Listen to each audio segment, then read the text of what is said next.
Hi everybody, I'm here with your name. Chris. Chris from Modiphius, CEO of Modiphius.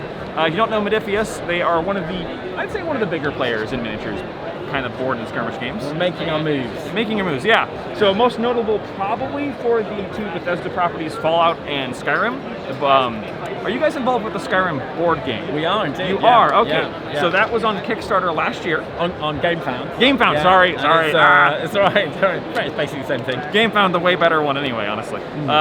That was on GameFound last year. That has not hit shelves yet. No, it's shipping out of China this month. Shipping out this month, okay. We're about a month late. Which isn't too bad considering the state of the world. With all things considered, a month late is actually kind of like 4 months early. Yeah. No, I'm not bitter about the Darkest Dungeon Kickstarter. You are. So when is that supposed to hit retail? Do you know? It's coming through Asmodee, so it's going to be in probably late October. Late October, okay. Yeah. And is it all shipping at once, or is it waves with the expansions? No, it's all going in one big go. Awesome. So you're going to get a big box turn up with all the base game, all the expansions. Okay. So as far as properties, you guys work with Bethesda for Skyrim and Fallout. Yeah. Octon Cthulhu, which is our baby. That's yours. That's the thing that started Modiphius 10 years ago. All right. We just picked up Silver Any for best layout on the new Games Pass system. Oh, awesome!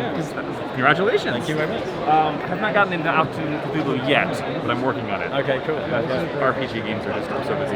Yeah. And then you guys are, so what you're announcing here, you're not announcing here, for the first time I've seen here is the new SPECTRE book. Yes. Can you tell me about, can you pitch me that? So it's, you're going to play all the bad guys in the film, all the big villains. Like in the James Bond movies. Blofeld, and so on. And you're trying to screw each other over to be number one at Spectre. Okay. And it's a worker placement game. You're going to be putting your minions out on the board. You use your villain and your henchman to drop down onto the board, and depending on where you put them, it gives you bonus abilities or lets you move your minions out onto the board. Okay. And then at the end of that phase, you see who's got majority, who's controlled, who's got the most minions in each region. That gives you another bonus.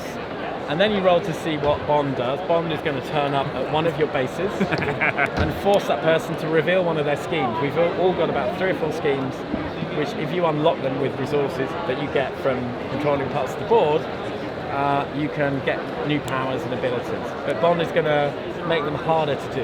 Okay. Of course, because you just told him all the... Right, yeah. You invited them over for a drink and you ruined their game. Yeah. Exactly. You then get to move Bond, distract him.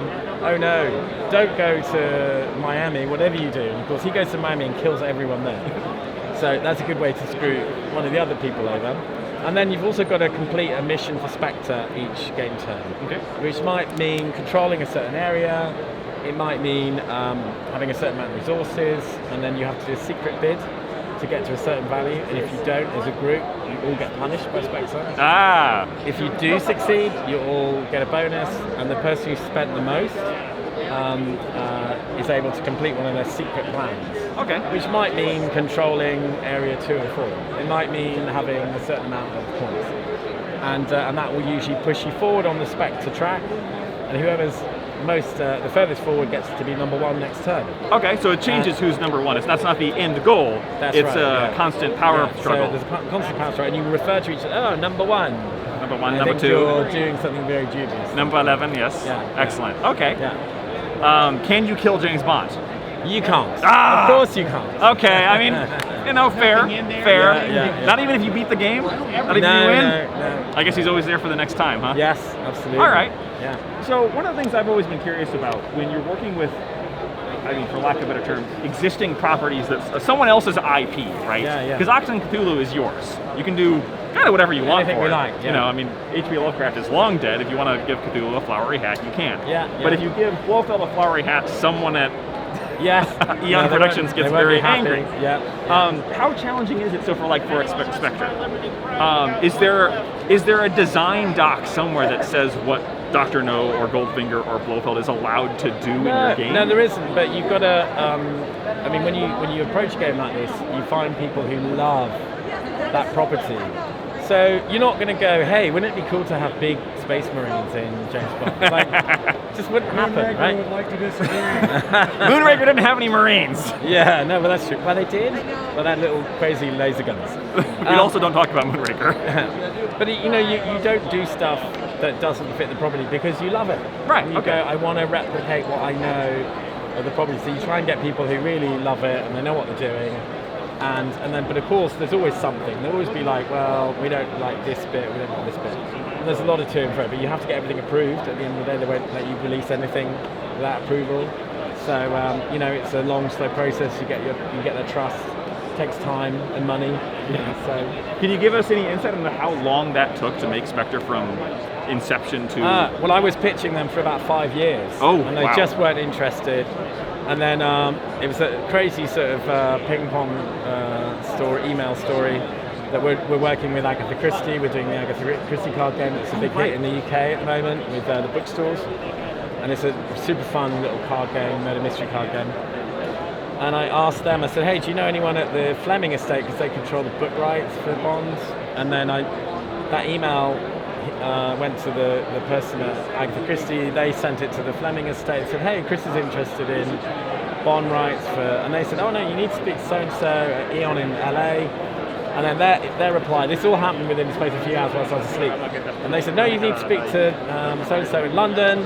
Hey, can you do a meeting with Chris next week? And then like literally within 5 days I had a meeting with them and they were like, yeah, sure, let's do it. So once you got it going, it got going. Yeah. I mean, then it takes, it took a good, it's a good year to design a good game. A year of production, testing, prototyping, approvals. And then COVID happened.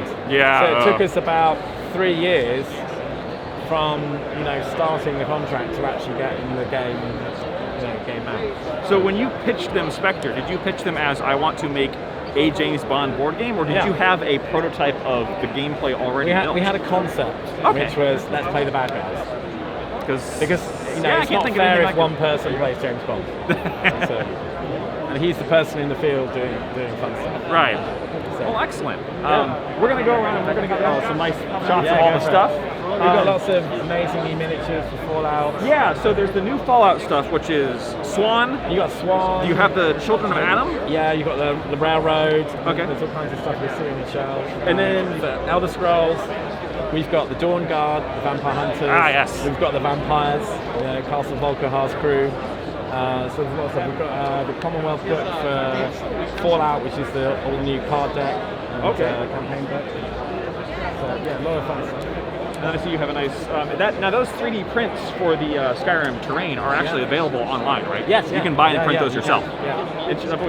It's interesting when people do that to me because it seems like you guys are a little ahead of the game compared to other companies. I think you've got to be, yeah. In releasing STLs and going, look, people are going to want to print terrain for this. Yeah. So you guys just made STLs and printed them. Yeah. But I can also buy that in resin. But also, I mean, some of the stuff would be crazy, like the castle we did for Elder Scrolls. Yes. Would be insanely expensive in resin. But now you can start to do like 3D print on demand. So we're looking at introducing that. We started that with a couple of Fallout pieces. So that's a good experiment. I think we'll do a lot more. Okay. Yeah. So if you don't have a 3D printer, you'll be able to buy it. Okay. So, and when you sell them in-house, do you sell 3D printed versions or do you sell... So at the moment it's just the 3D print files. Okay. But we're going to be starting to offer 3D printed on-demand okay, items. I see. I understand. I misunderstood. Gotcha. That's pretty cool. I'm looking forward to that. I will probably buy the files because I have a printer. Great. But not everyone does. So. Printers. Yeah, and increasingly everyone will. Yeah. Well, thank you so much for your time. No worries. I'm super excited to play these. I'm going to get him into these. I don't think he has quite the love for Bethesda I do, but cool. and then we'll see about the Spectre game. But all right. Thank you so much for your time. No problem.